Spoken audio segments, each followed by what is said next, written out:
In 1979, in the Soviet Union, a television film appeared about one of the most English fictional characters ever created, Sherlock Holmes. Not exactly the most obvious cultural match, is it? A Victorian gentleman detective, pipe, violin, Baker Street, Scotland Yard, folk, fireplaces, sherry, waistcoats, and all the rest of it, recreated not in Britain, but behind the Iron Curtain, by Lenfilm in Leningrad, with Soviet actors, Soviet studios, Soviet locations, and presumably not a great many casual shopping trips to Savile Row.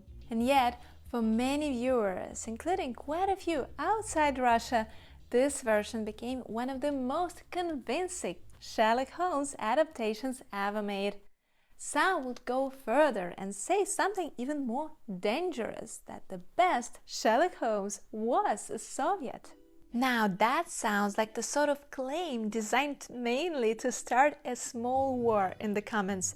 But the strange thing is, once you actually watch those adventures of Sherlock Holmes and Dr. Watson, it becomes much harder to laugh it off.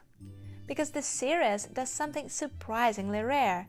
It doesn't just dress people in Victorian clothes and put fog around them. It understands the emotional machinery of Sherlock Holmes, the relationship and this peculiar friendship, and not just the crime and the brilliant deduction. Holmes and Watson are not simply a genius and his assistant. They're not a superhero and his confused narrator. They are not a brain and a comic sidekick. They're two men who need each other, respect each other, irritate each other, and somehow make the world feel safer when they are in the same room. And that, more than anything else, is why the Soviet Sherlock works. И потом, мистер Холмс, у меня есть та же добродетель, что и вашей хозяйки.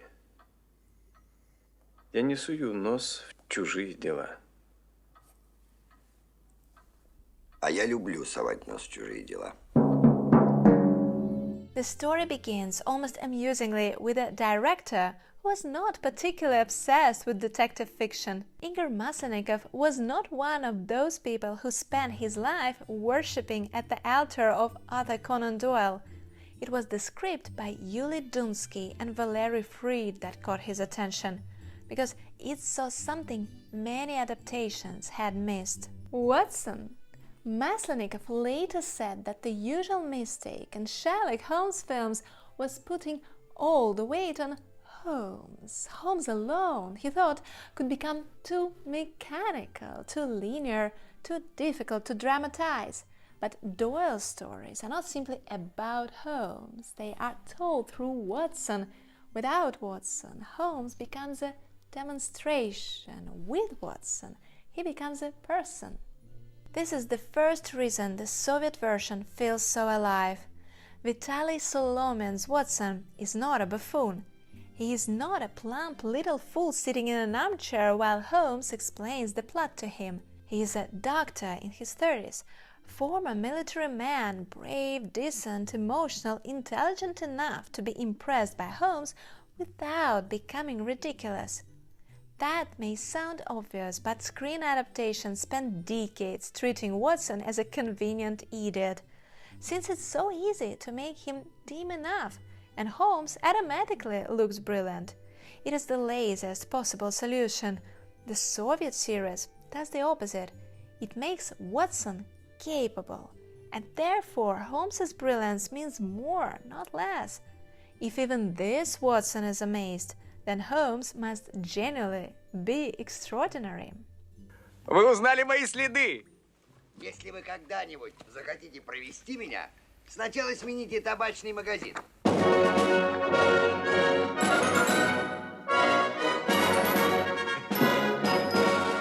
And then there is Vasily Livanov. Livanov's Holmes is not the most neurotic Holmes, not the most dangerous or the most violently eccentric Holmes.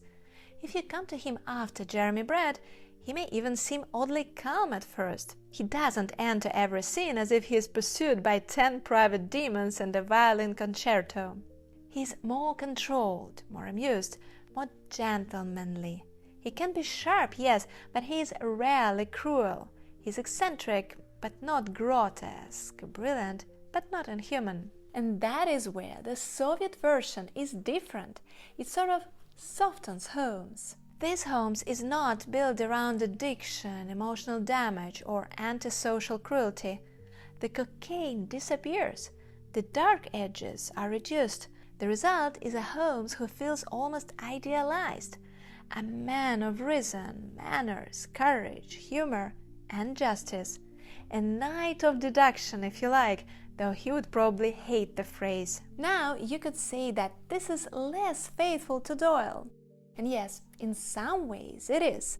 Doyle's Holmes is stranger, colder, more difficult and more dangerous. But adaptations always reveal the culture that made them. The Soviet Holmes was created in a society where official justice was not exactly something people automatically trusted. So this version of Holmes becomes something very specific, not the law, but justice, and not bureaucracy, but personal decency, protection of the vulnerable, and not punishment for its own sake. Мистер Холмс, вы не забыли, что у доктора ранена рука? Вы не наблюдательны, миссис Хадсон. Я ни разу не пустил в ход левую, поэтому шансы равны. В таком случае я, пожалуй, принесу Шерри. That is a powerful fantasy, with a Robin Hoodish flair perhaps, and yet it explains why this Sherlock became so beloved. There is also the odd, almost magical question of Englishness. How did a Soviet production manage to make Baker Street feel so persuasive? Part of the answer is that it wasn't filmed in London at all. The series used locations in places like St. Petersburg, former Leningrad, Riga and Tallinn, which could stand in for a certain imagined version of Victorian Britain. Not actual Britain, perhaps, but the Britain of illustrations, childhood imagination and old furniture, which is sometimes more effective on screen than literal accuracy. This is not London as geography, it is London as a dream. The interiors are full of texture, fireplaces, framed pictures, heavy curtains, little domestic rituals, the sense that rooms have been lived in by generations of people who own too many objects and refuse to throw any of them away. The costumes also have that rare quality of not looking like costumes. They do not shout, "Look, we researched the 19th century." They simply belong to the bodies wearing them. This matters. Bad period costume makes actors look like school children in a historical pageant. Good costume makes them look as if they woke up that way. And in the Soviet homes, the clothes often have precisely that lived-in, unshowy quality. The series may not have had the wealth of a major British production, but it had taste, discipline, and a serious visual intelligence.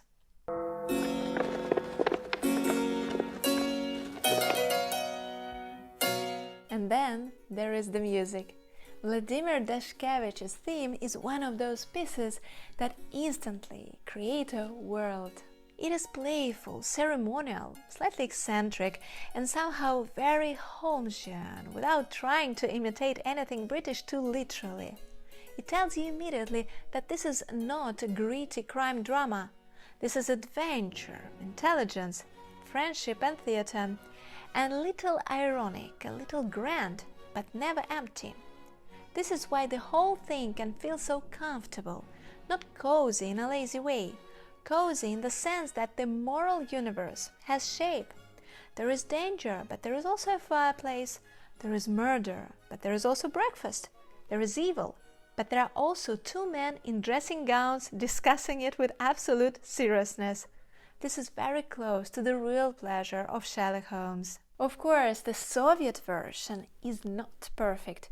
It can be slow, some moments feel too theatrical, some later episodes are not as strong. And if your idea of Sherlock Holmes is the modern, high-speed, emotionally tortured, visually aggressive version, this may initially look too gentle, old-fashioned and too restrained. But that is also the point. It belongs to another rhythm. It trusts faces, it trusts conversation, it trusts the pleasure of two characters simply being in a room together. And in that sense, it has something in common with the best Granada episodes. Not in style exactly, and certainly not in Brett's ferocious intensity, but in seriousness of intent. Both versions understand that Holmes is not just a detective machine, he's a presence. Watson is not just a narrator, he is the emotional lens. And Baker Street is not just an address, it is the heart of the entire mythology. The strangest part is that this deeply British fantasy was created by people looking at Britain from a distance. The Soviet series had to build it from books, illustrations, props, borrowed streets, and affection. The result is not documentary Britain, it is something more artificial and, in a way, more revealing. Britain, as Sherlock Holmes's admirers wanted it to be. A country of manners, a country of fireplaces, a country where an eccentric private detective could be more reliable than the official authorities. A country where intelligence and decency might still defeat brutality. And the strangest proof that this fantasy worked is that it was eventually acknowledged by Britain itself.